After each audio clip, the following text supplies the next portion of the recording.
दूसरा होली जा रहल बा। होली के शीर्षक बा जौने समय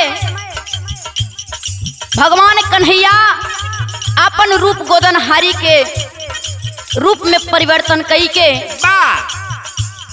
बरसाने में आए रहे। और समय का गीत बा कैसे मास्टर?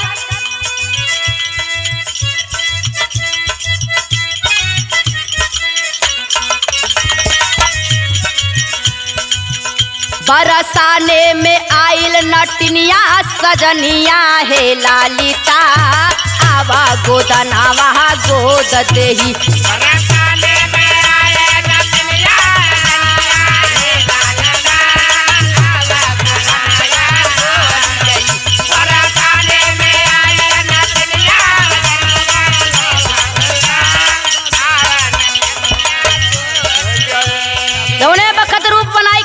चिल्लात हुआ के हे लालिता हे ए सखी लोग आई हो गोदना गोद दीही। कहीं सखी लोग कहीं कि का गोदे लो का गोदे लू तब बतावत तान कन्हैया का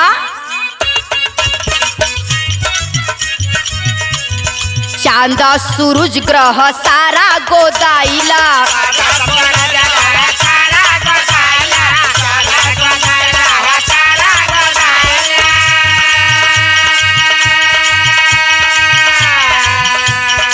इंद्रधनुष और तारा गोदाइला।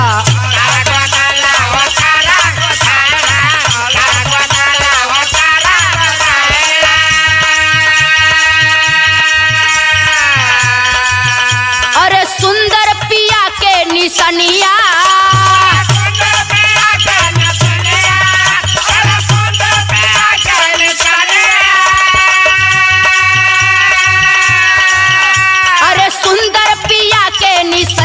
सजनिया हे लालिता आवा गोदनावा गोद देही।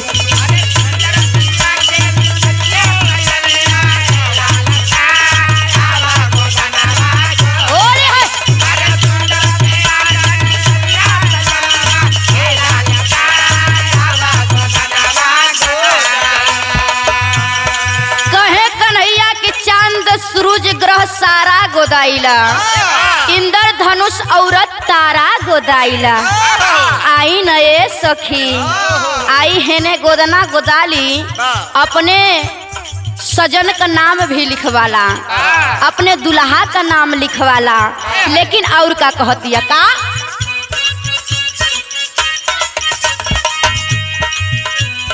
गेंदा गुलाब चाहे जूही रत रानी।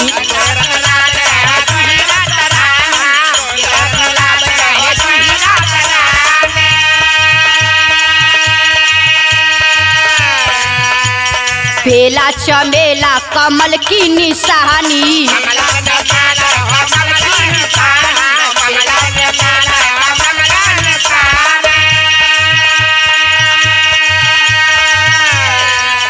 अरे सिंदूर लहर लिए पनिया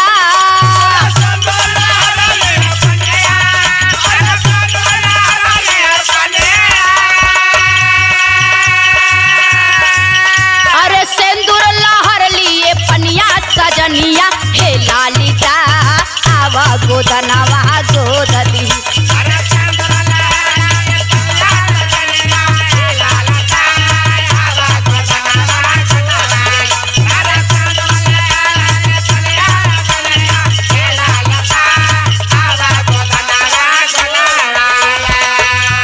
कहीं कि गेंदा गुलाब चाहे जूही रात रानी बेला चमेला कमल के निशानी।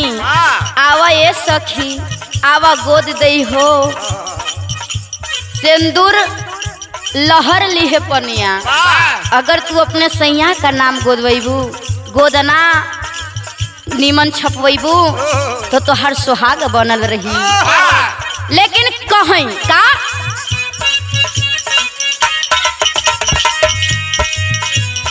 पर्वत नदी देश प्यारा गोदाइला।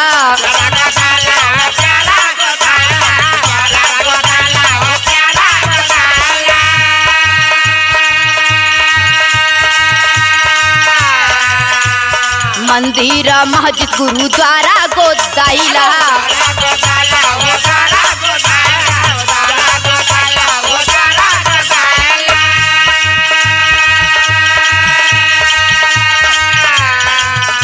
अरे वीरन के पावन कहानिया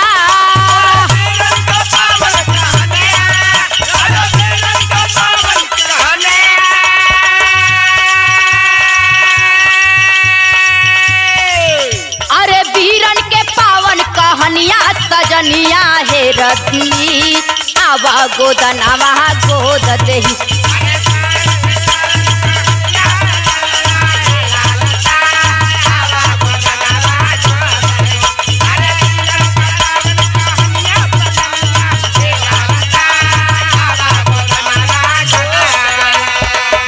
कहीं कि पर्वत नदी देश प्यारा गोदाइला, मंदिर मस्जिद गुरुद्वारा गोदाइला।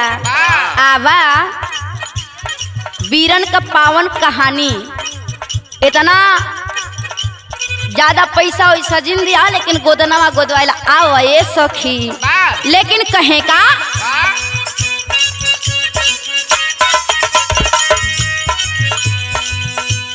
पावन कवि सिंहासन की गीतिया।